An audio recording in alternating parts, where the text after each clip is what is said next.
अस्सलाम वालेकुम स्टूडेंट्स।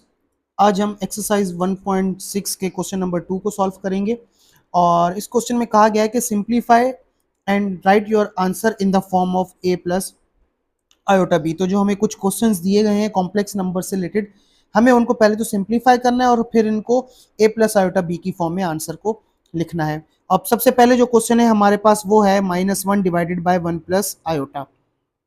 अब अगर हम यहाँ पर देखें तो मैं लास्ट लेक्चर में भी आपको एक बात बता चुका हूं कि अगर आयोटा आपको डिनोमिनेटर में नजर आता है तो हम कोशिश करेंगे कि आयोटा को डिनोमिनेटर से खत्म करें। और उसका तरीका क्या होता है, हम रैशनलाइज करते हैं चीजों को। तो इस इक्वेशन को हम रैशनलाइज कैसे करेंगे, मैंने आपको कहा था जो डिनोमिनेटर में है उसे सेम टू सेम आपने मल्टीप्लाई और डिवाइड करवाना है, और जो सेंटर वाला साइन है उसको हम क्या कर देंगे, चेंज।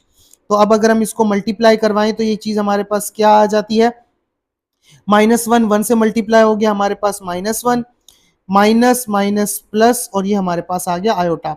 अब डिनोमिनेटर में अगर आप देखें तो आपको फॉर्मूला लगता हुआ नजर आएगा, a plus B a minus B. तो ये फॉर्मूला क्या बन गया, a स्क्वायर माइनस का बी स्क्वायर फॉर्मूला लगता हुआ आपको नजर आ रहा है।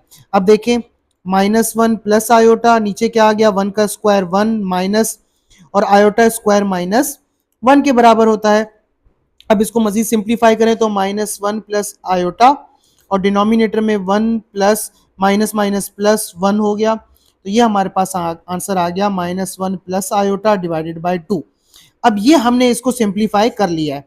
अब सेकंड पार्ट में उसने हमें कहा था कि इसको a प्लस आयोटा बी की फॉर्म में लिखना है। तो a प्लस आयोटा बी की फॉर्म में इसको हम कैसे लिखेंगे, तो अगर आप यहां पर देखें रियल पार्ट अलग करूं तो ये बन गया -1/2, और इमेजिनरी पार्ट बन गया आयोटा बाय 2।